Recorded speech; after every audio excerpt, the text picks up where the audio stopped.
Kontroversi baru muncul di tengah-tengah masyarakat beragama Indonesia menyusul pernyataan Pendeta Gilbert Lumoindong yang membandingkan cara berbeda umat Islam dengan umat Kristiani. Profesor Utang Ranuwijaya, Ketua Bidang Pengkajian Penelitian dan Pengembangan Majelis Ulama Indonesia Pusat, menilai pernyataan tersebut sebagai contoh buruk dari seorang tokoh agama. Pernyataan Gilbert adalah perbuatan yang tidak bertanggung jawab, tidak beretika, contoh buruk dari seorang tokoh agama lain yang mencampuri urusan agama Islam, apalagi dengan nada merendahkan ajaran Islam. Kita tuh kadang-kala kurang bersyukur. Kristen tuh enak, ibadahnya cuma seminggu sekali. Saudara sepupu kita 5 kali. Kenapa kita kebaktian seminggu sekali? Tahu nggak kenapa? Karena bayarnya 10%. Itu berhubungan, saudara-saudara. Makanya saya tidak pernah tertarik perdebatan tentang perpuluhan. Orang kalau nggak mau bayar perpuluhan, nggak apa-apa. Semua hamba-hamba Tuhan yang bilang nggak usah bayar perpuluhan, nggak apa-apa. Bayar 2,5. Nggak usah 10%, 2,5. Tapi sembayangnya 5 kali sehari. Iya dong, enak aja. Udah cuma 2,5, mau seminggu sekali. Beda kelas. Dari mana, masuk gereja langsung masuk. Kita orang Islam diajarin bersih sebelum sembahyang, cuci semuanya. Saya bilang lu 2,5. Gue 10%, bukan berarti gue jorok. Disucikan oleh darah Yesus. Nggak usah tepuk tangan. Lu 10 apa 2,5? Yang enak aja, amin. Persembahan 2,5%. Iya.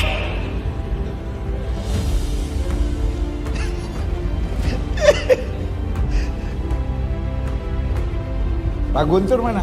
Guntur. Yang section ini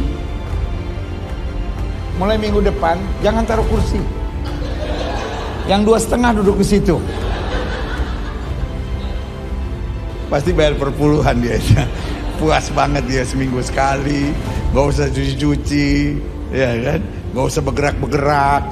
Loh, kita kan bayar 10%. Makanya kita kebaktian tenang aja, ya kan? Paling berdiri nyanyi tempat santai, ya kan? Tapi kok 2,5, setengah mati.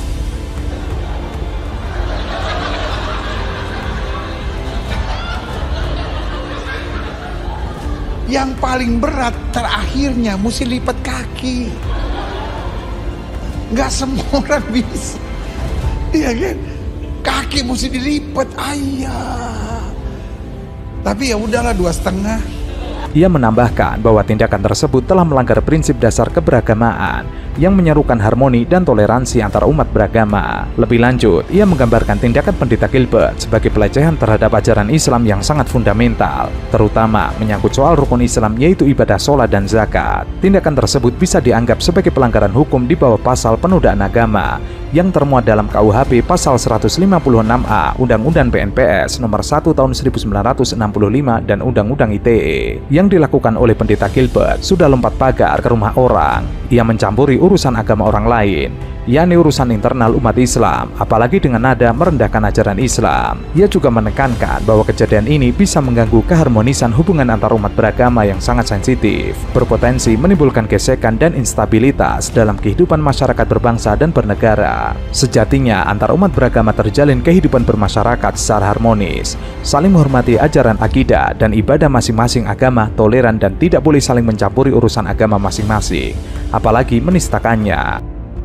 Sosok Pendeta Gilbert Lumoindong kini terus menjadi sorotan khususnya di media sosial X. Imbas disebut menghina agama Islam, keluarga Pendeta Gilbert Lumoindong ikut menjadi sorotan, termasuk anaknya Garen Lumoindong. Sosok Karen Lumoindong yang merupakan anak dari pendeta Gilbert Lumoindong itu kini habis dikuliti netizen. Berdasarkan penelusuran dari akun Instagram pribadinya, ternyata Karen Lumoindong juga merupakan seorang pastor. Namun, kini citranya bak tercoreng imbas ceramah sang ayah yang viral mengomentari ibadah agama Islam. Dalam video yang beredar, pimpinan Gereja Bethel Indonesia yang berlokasi di Jakarta tersebut nekat mengomentari besaran zakat. Alhasil, kini sang putra Karen Lumoindong ikut terkena getahnya. Sebagai pastor, Karen memang kerap memberikan ceramah bagi jamaahnya.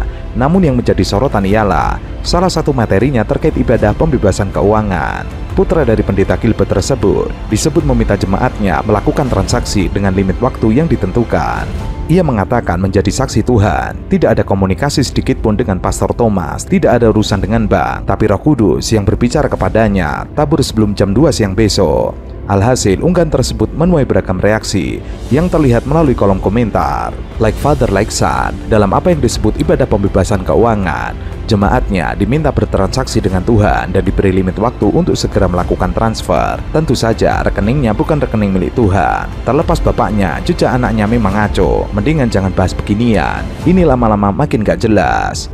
Tuhan memberkati. Saudara sudah menulis apa yang saudara mau Tuhan berkati. Saudara tuh mungkin pekerjaan, mungkin hutang kartu kredit atau cicilan atau apa, kontrakan apapun itu yang saudara tulis.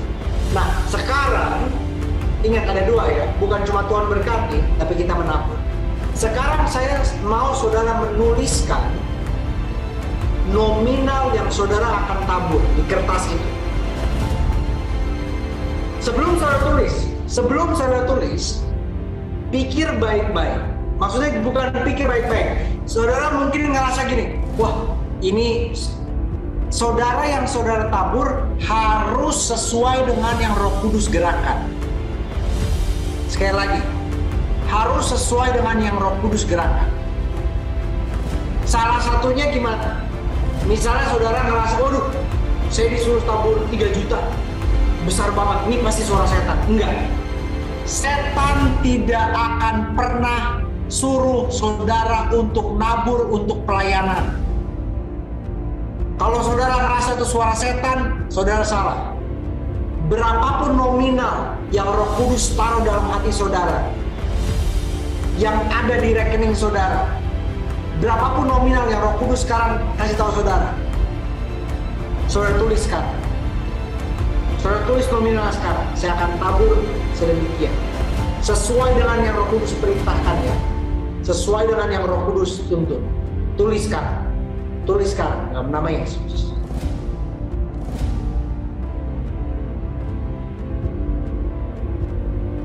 Setelah saudara tulis, sekarang saya mau saudara angkat sama-sama kertasnya, saudara lipat, jangan terlihat isinya.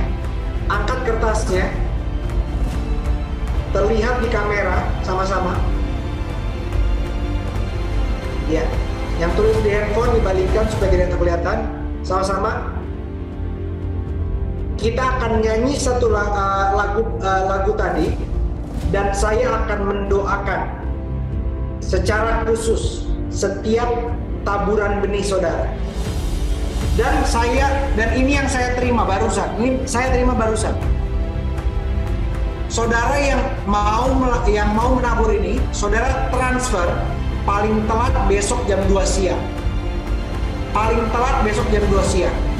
Ini Tuhan jadi saksi saya, ini tidak ada komunikasi sedikit pun sama Pastor Thomas, nggak ada urusan sama bank, nggak ada urusan apapun, tapi Roh Kudus yang bilang sama saya, tabur sebelum jam 2 siang besok. Ada pendeta di Balikpapan, malahan selalu di ibadah. Dia bilang di gereja, saya tidak ada persembahan dan perpuluhan. Kalau mau beri, berilah yang kurang mampu. Saya sudah diberi Tuhan lebih cukup. Kemarin bagi beras 500 kg. Meskipun akhirnya pendeta Gilbert meminta maaf kepada umat Islam dan sowan ke Yusuf Kala, namun pendeta Gilbert tetap dilaporkan ke polisi dengan kasus penistaan agama. Hal itu buntut dari viralnya sebuah video di media sosial yang menayangkan sosok Gilbert dengan penyampaian yang menyinggung ibadah zakat dan sholat dalam Islam.